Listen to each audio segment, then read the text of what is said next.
नमस्कार. मानवी जीवन ईश्वरमय व्हावे ह्या आजच्या भागामध्ये आपल्या सगळ्यांचं स्वागत आहे. मागील 2 भाग आपण द्वैत आणि अद्वैत हे समजून घेतो आहे. आपल्या सगळ्यांना अद्वैतात जायचं आहे, परंतु द्वैत काय आहे हे आधी कळायला पाहिजे, तर मग अद्वैत साध्य होईल.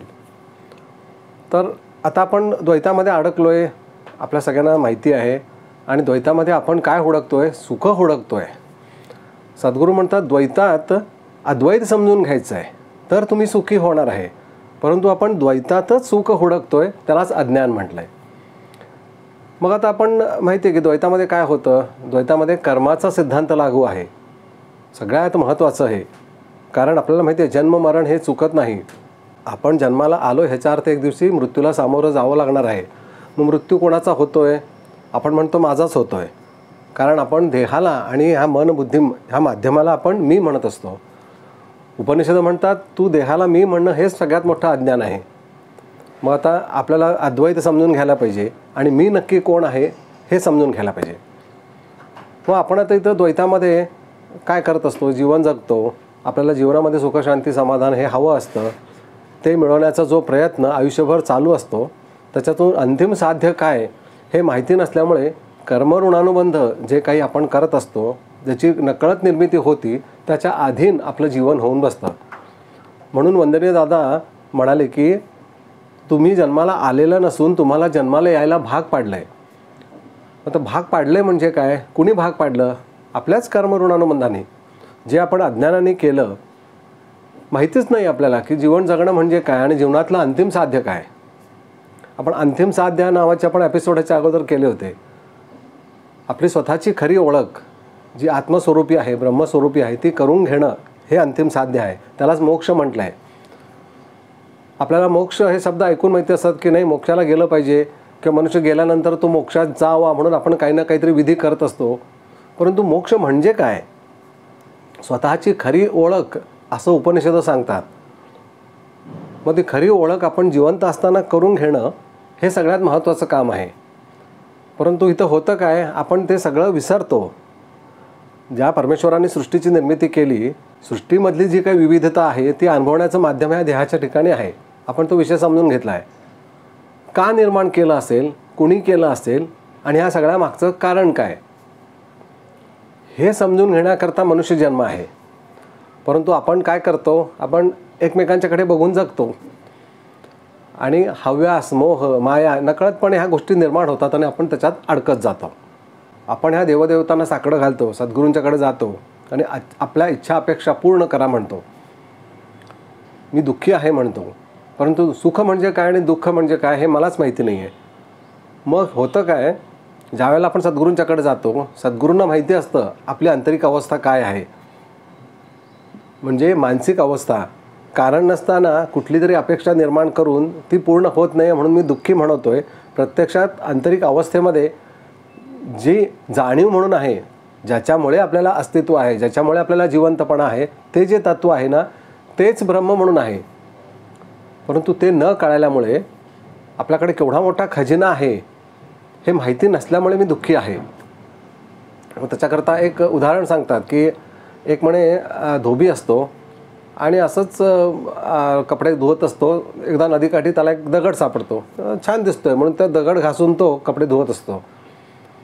मग असं करता करता काय कोण जाणे एकदा तिला वाटायला लागतं की त्या दगड काहीतरी हा वेगळा दिसतोय, आपण मौल्यवानसारखा वाटतोय, चमक आहे ह्याच्यामध्ये, काहीतरी वेगळं आहे म्हणून तो आपल्या एका मित्राला दाखवतो. मग ते दोघं म्हणून एका दुकानदाराकडे जातात. मग तो दुकानदार म्हणतो मी ह्याचे तुला 100 रुपये देईन, मला देऊन टाक. मग त्याला काहीतरी वाटायला लागतं की हा 100 रुपये देतो म्हणतो, ह्याचा अर्थ ह्याच्यात काहीतरी वेगळं पण आहे. काय आहे हे? म्हणजे काहीतरी हा मौल्यवान आहे. म्हणून मग ते दोघं त्याला न विकता मोठ्या शहरात जातात आणि एका सराफाकडे जातात. तो सराफ म्हणतो अच्छा असा आहे होय, चांगला वाटतोय, मी तुला 1000 रुपये देतो, मला देऊन टाक म्हणतो. मग हे डोळे चपापतात. तो 100 म्हणत होता, हा 1000 म्हणायला लागला आहे. म्हणजे नक्कीच काहीतरी हे खूप महत्त्वाचं आहे. म्हणजे आणखीन मोठ्या शहरात जातात, मुंबईसारख्या ठिकाणी. तिथला मोठा सराफ त्यांनी बघितल्या क्षणी तो म्हणतो अरे बापरे, हे केवढं मौल्यवान आहे, तुला ह्याचे मी 1 करोड देतो, मला देऊन टाक. मग त्यांचे डोळे उघडतात हा सगळ्यात मौल्यवान हिरा आहे असं त्यांना कळतं. सद्गुरू म्हणतात तुमच्या आंतरिक अवस्थेमध्ये असलेला तोच तो मौल्यवान हिरा जो तुमच्यामध्ये अस्तित्व म्हणून आहे, तुमचं खरं स्वरूप आहे, पण त्याची ओळख नाही. ते तुमच्याकडेच आहे परंतु आपल्याला ते माहिती नाही. आणि आपण काय करतोय, त्या मौल्यवान हिऱ्यांनी कपडे घासतोय.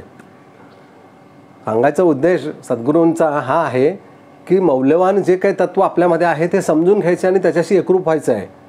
रडत इथं आपण जे जीवन जगतो, मला हे मिळालं नाही, ते मिळालं नाही, माझा अपमान झाला, मला वाईट वाटतंय, मला दुःख होतं आहे, ह्याच्याकरता जीवन नाहीच आहे.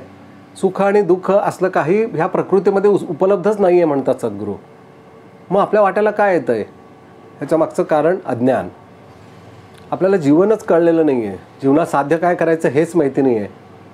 जो मौल्यवान आतमध्ये जे खरं तत्व आहे, जे नामी तत्व, जे सत्यम ज्ञानम अनंतम ब्रह्म अशा स्वरूपात आहे, ते ब्रह्मस्वरूप आहे, आत्मस्वरूप आहे, ते आपल्या सगळ्यांच्यामध्ये आहे.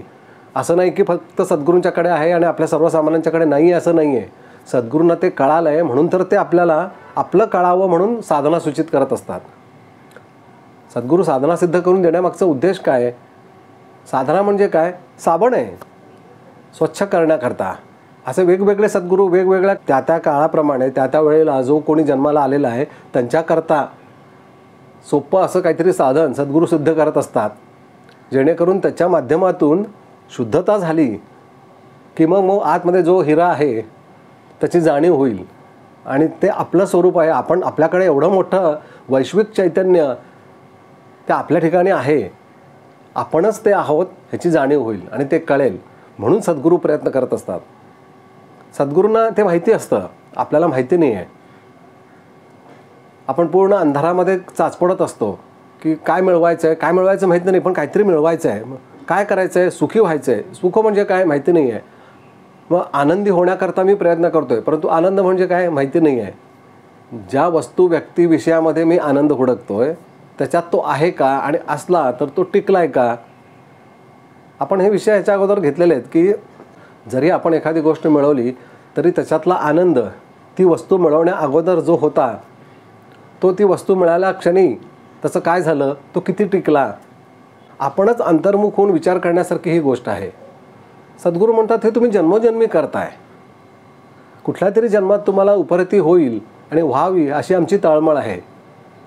मग हजारो वर्षाचा आपल्या देशामध्ये इतिहास आहे की सद्गुरू अवतार घेत आहेत आणि लोकांना ज्ञानी करायचा प्रयत्न करत आहेत. स्वतःचा शोध, आत्मज्ञान हा सगळ्यात महत्त्वाचा विषय आहे. तर मग जन्ममृत्यूच्या पलीकडे जाता येईल. मृत्यू नावाची गोष्टच नाही आहे असं सद्गुरू सांगतात, उपनिषद सांगतात. आपण म्हणतो असं कसं काय, मी एक दिवशी मरणार आहे, सगळे मरत आहेत. जो मरणार आहे तो कोण आहे? तो देह आहे.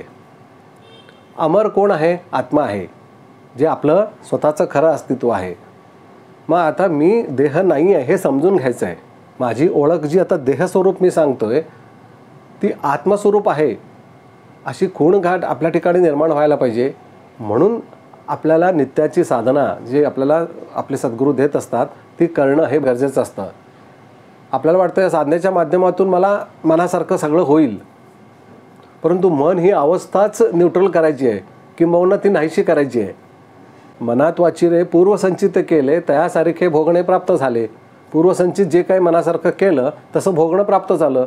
अज्ञानच होतं आणि ते अज्ञान घेऊनच आपण पुन्हा पुन्हा जन्माला येतोय असं सद्गुरू सांगतात. हे किती महत्त्वाचं आहे. आपल्याला ज्ञानी व्हायचं आहे. मग ज्ञानी होण्याकरता ज्ञान ही अवस्था प्राप्त व्हायला पाहिजे आणि ती अवस्था आंतरिक आहे. त्याच्याकरता सद्गुरू प्रयत्न करत असतात. आपल्याला जे काही नामस्मरण साधना जे आपण करत असतो, आपल्याला दिलेलं असतं करायला, त्याचं अंतिम साध्य काय आहे हे आपल्याला कळावं म्हणूनच हा सगळा खटाटोप आहे की साधनेतलं साध्य काय आहे. तर मला परमोच्च कोटीची अवस्था प्राप्त करायची आहे. सद्गुरूंनी सांगितलं ना ह्या साधनेचं अंतिम साध्य काय आहे, मग ते आपण साध्य करायचं. जसं वंदनीय दादा म्हणाले की ओंकार साधना जी सिद्ध करून दिली त्या साधनेमध्ये काय आहे तर अलौकिक अशा गोष्टी आहेत, विचाराच्या पलीकडच्या गोष्टी आहेत. ते साध्य आपण साध्य करायचं आहे. सद्गुरूंना झालेलं आहे म्हणून त्यांनी ती साधना करून स्वतःमध्ये आंतरिक अवस्थेत झालेला बदल त्यांनी अनुभवला आणि साधना सिद्ध झाली आहे हे त्यांच्या लक्षात आलं, म्हणून ती सोपी करून आपल्या सगळ्यांना दिलेली आहे. आता साधनेतलं साध्य आपण मिळवायचं आहे, सद्गुरूंनी नाही. सद्गुरूंनी ती दिली सिद्ध करून. आता आपण कमी पडतोय. मग आपण सद्गुरूंचे लाडके कधी होऊ? त्यांनी दिलेली साधना नीट समजून घेऊन केली आणि त्यांच्यासारखी अवस्था प्राप्त केली तर आपण त्यांचे लाडके होऊ. सद्गुरूंच्या अवतार कार्याचं ते सार्थक होईल. मी आपलं प्रपंचातल्याच माझ्या अडीअडचणी घेऊन जर का साधना करत बसलो तर एवढी सिद्ध केलेली साधना त्याचा उपयोग काय? मग साधनेमधलं साध्य आपल्याला आपलं माध्यम विकसित करून आपल्या माध्यमातून इतरांचं कल्याण करायचं आहे आणि नराची नारायण अवस्था प्राप्त करायची आहे, हे साध्य आहे. म्हणजे आतमध्ये जो आत्मा आहे तो जागृत व्हायला पाहिजे. जो जीवात्मा म्हणून जन्माला आला आहे, जीवात्मा म्हणजे अज्ञान आहे. जीव अवस्थेतून आपण जीवात्मा अवस्थेत आलो आहे. 84 लक्ष योनीमध्ये जीव आहेत, त्यांना अजिबातच स्वतःच्या अस्तित्वाविषयी जाणीव नाही आहे. परंतु मनुष्य योनीत आल्यानंतर जो जीवात्मा म्हणून आला आहे त्याला जाणीव आहे आपल्या अवतीभोवती काय आहे, आपल्याला कळत असतं, कारण बुद्धी हे माध्यम दिलेलं आहे. परंतु हे काय निर्माण झालं आहे आणि ह्याच्यात मी कोण आहे असा विचार व्हायला पाहिजे. तो विचार होत नाही, कारण अनेक जन्माची नको असलेल्या विषयाची पुटं जी चढलेली आहेत ती काढण्यासाठीच सद्गुरू साधना सूचित करत असतात. आणि एकदा दोष गेले की मग नकळतपणे आंतरिक अवस्था ही व्यक्त व्हायला लागते. आंतरिक अवस्था काय आहे? आत्मस्वरूप आहे. जो जीवात्मा आहे तो आत्मा ह्या अवस्थेला जाणार. मग परमात्मा काय आहे हे कळेल आणि मग ब्रह्म काय आहे. सगळ्या गोष्टी आतच आहेत, बाहेर काही नाही आहे. बाहेर जे व्यक्त झालेली जी काही प्रकृती आहे ना ती फक्त अनुभव म्हणून आहे. आपण त्याचा फक्त अनुभव घ्यायचा आहे, त्याच्यातून मिळवायचं काही नाही आहे. आणि निर्मात्याचे आभार मानायचे आहेत. जसं आपण सिनेमा बघायला जातो, सिनेमा बघून आल्यावर म्हणतो वा वा किती छान होता सिनेमा, खरोखर तो डायरेक्टरची कमाल आहे, किती सगळ्या कलाकारांनी चांगली चांगली कामं केली आहेत, त्याची स्टोरी किती छान आहे. मग आपण जसं कौतुक करतो त्या सिनेमाचं तसं निर्माण झालेल्या ह्या जगाचा जो निर्माता आहे ना त्याचे आभार मानायचे. अरे तू मला हा देह दिलास, का दिलास? मी मागायला गेलो नव्हतो, परंतु निर्माण झालेलं जग अनुभवण्याचं माध्यम म्हणून मला हा देह दिला आहेस. आणि जगामध्ये काय आहे काय नाही आहे, किती नानाविध असे विषय आहेत जगामध्ये, ते सगळे आपण समजून घेऊ शकतो. त्याच्यासाठी जर बुद्धी हे माध्यम दिलं आहे. सगळीकडे आनंद आहे, कारण तो निर्माता आनंद स्वरूप आहे. म्हणून आपल्याला जगात आनंद हुडकत असतो, आपण समाधान हुडकत असतो, शांतता हुडकत असतो. निर्माण झालेल्या जगाचा अनुभव घेऊन ह्या जगाचा निर्माता कोण आहे? तो आनंद स्वरूप आहे. त्याच्याशी एकरूप व्हायचं आहे. आणि तो बाहेर कुठं आहे का? बाहेर नाही आहे, तो आतच आहे. कारण तोच निर्माण करून आत बसला आणि तोच बघतोय. कारण त्याच्या अस्तित्वाशिवाय बघणंच घडणार नाही, समजणंच घडणार नाही. आपल्याला जे अस्तित्व आहे, इजनेस, कॉन्शियसनेस, अवेअरनेस म्हणतात, तोच तर आत आहे. तो आहे म्हणून तर आपल्याला जिवंत असल्याची जाणीव आहे ना. आपल्यातला जर का कॉन्शियसनेस निघून गेला, अवेअरनेस निघून गेला तर त्या व्यक्तीला मृत म्हणून घोषित करतात. आपल्यामध्ये ती जागृती आहे म्हणजे जग अनुभवण्याची. तर आता स्वतःच्या अस्तित्वाविषयीची जागृती करून घ्यायची आहे, ज्याला उत्क्रांती म्हणतात. जीवात्मा अवस्थेतून आत्मा अवस्थेला जायचं आहे. आणि तसे जर का विचार निर्माण झाले आणि ते समजून घ्यायची इच्छा झाली तर तीच प्रकृती, तोच ईश्वर जो ह्या विश्वाचा विधाता आहे तो आपल्याला मदत करतो. तुला आता समजून घ्यायचं ना, हे कुणी तयार केलं सगळं जग आणि तुझा देह, चल मग माझ्याबरोबर. तो आतच आहे. सद्गुरूंचा प्रयत्न हा असतो, तू साधना कर, तुझ्यातले सगळे दोष घालव आणि मग बघ तुला काय अनुभव मिळेल.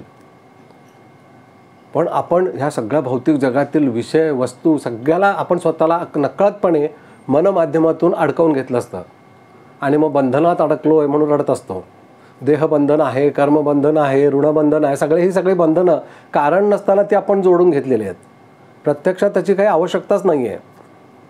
वंदने दादाने स्पष्ट घेतं, त्या आगतिक ऋणानुबंध म्हटलं आहे. जन्माला येण्या अगोदर अवस्था काय होती, जन्माला आल्यानंतर मातृपितृ इतरे जन देवादिक सगळे ऋणानुबंध कारण नसताना येऊन चिकटले. उपाधी म्हटलंय त्याला.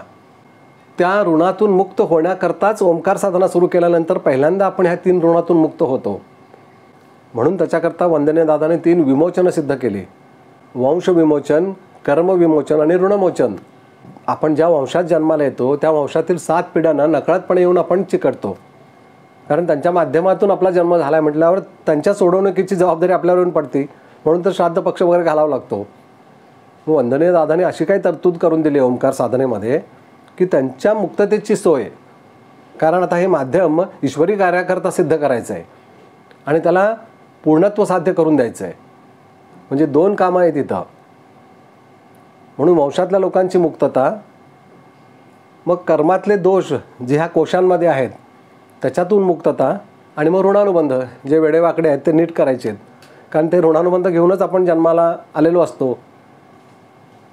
त्या सगळ्यातून मुक्तता झाल्यानंतर मग हा देह पूर्णपणे विकसित होईल आणि ह्या देह माध्यमातून सद्गुरूंची कृपा, ती साधना शक्ती, ती ओंकार शक्ती इतरांच्या कल्याणाकरता बाहेर पडेल. त्याच्याकरता तन्मात्र सांगितले आहेत, शब्द, स्पर्श, रस, रूप आणि गंध, की जेणेकरून त्याच्या माध्यमातून इतरांच्याकडे ती शक्ती प्रवाहित होऊन इतरांच्यामध्ये जे काही दोष आहेत, आदिभौतिक, आदिदैविक, आध्यात्मिक, 3 प्रकारचे दोष घेऊन मनुष्य जगत असतो, ती जी काही पीडा आहे त्याच्यातून त्याची सुटका व्हावी म्हणून तुमच्या सानिध्यात, म्हणजे साधकांच्या सानिध्यामध्ये जो कोणी व्यक्ती येईल त्याच्यात बदल नकळतपणे होईल, असं ह्या साधनेचं सामर्थ्य आहे. त्याच्याकरता आपण काही करायचं नाही आहे, नकळतपणे त्या गोष्टी होणार आहेत. आणि मग आंतरिक अवस्था नकळतपणे ती जागृत होती आणि आतमध्ये असलेला तो आत्मा, तोच परमात्मा आहे, तेच ब्रह्म आहे, ह्याचा बोध होईल म्हटलं आहे. खूप समजून घेण्यासारखं आहे. ह्याच्याकरता साधन अवघड आहे का? अजिबात नाही आहे. जसं ही ओंकार साधना, आता माझ्या व्हॉट्सॲप ग्रुपवर बरेच जण कनेक्टेड आहेत, बऱ्याच जणांना मी ओंकार साधना पाठवत असतो. त्या साधनेच्या माध्यमातून नकळतपणे लोक अनुभव घेत असतात. ती साधना करायला एकदम सोपी आहे, पण साधनेतलं साध्य काय आहे हे कळावं म्हणून हे सगळं सांगण्याचा खटाटोप आहे. नुसतं आपल्या इच्छा अपेक्षा पूर्ण होण्याकरता साधना नाही आहे, आपल्या माध्यमाचा इतरांच्या कल्याणाकरता वापर व्हावा आणि आपल्या जीवनाची आणि जन्माची सार्थकता व्हावी, म्हणजे आपलं कल्याण आणि आपल्या माध्यमातून इतरांचंही कल्याण, अशी कार्याची योजना आहे. मग आंतरिक अवस्था एकदा विकसित झाल्यानंतर जो जीवात्मा म्हणून आहे तो आत्मा ह्या अवस्थेला गेल्यानंतर तिथं द्वैतातून आपण अद्वैतात जातो. हे सगळ्यात महत्त्वाचं आहे. मूळ आपण विषय कुठून घेतला आहे? द्वैतातून अद्वैतात जायचं आहे. अद्वैतात जाण्याकरता अडथळे खूप आहेत. वंश परंपरा आहे, ऋणानुबंध आहेत, कर्म आहे, त्यामुळे आपल्याला अद्वैत एकदम समजतच नाही. सद्गुरू म्हणतात, उपनिषद म्हणतात, तुला अद्वैत समजलंच पाहिजे. अद्वैत समजलं तरच तुझी मुक्तता आहे, नाहीतर नाही. पण मग आधी द्वैतातून आपली सुटका झाली तर अद्वैत कळेल. आणि मग आपल्याला ज्यावेळेला आत्मज्ञान, आपली आंतरिक अवस्था जी आत्मस्वरूपी आहे ती कळाल्यानंतर आत्मस्वरूप हे सगळ्यांचं एकच आहे असं लक्षात येईल. तिथंच अद्वैत आहे. अनुभवणारा साक्षी, इजनेस, कॉन्शियसनेस, अवेअरनेस हा सगळ्यांचा एकच आहे. देह भिन्न आहेत, कर्मपरत्वे प्रत्येकाचे जन्म भिन्न आहेत, ऋणानुबंध भिन्न आहेत, वंशावळी सगळ्या भिन्न भिन्न आहेत, परंतु आतमध्ये असलेलं अस्तित्व, जे तत्त्व मूळ ब्रह्म म्हणून आहे, ते सगळ्यांचं एकच आहे. तेच अद्वैत आहे आणि ते आपल्याला सगळ्यांना साध्य करायचं आहे. तर आपल्या आता लक्षात आलं की आपल्याला किती गोष्टी समजून घ्यायच्या आहेत आणि कुठं जायचं आहे. आपण करत असलेली साधना आपल्याकडून नीट केली जावी म्हणून सांगण्याचा हा उद्देश. नमस्कार.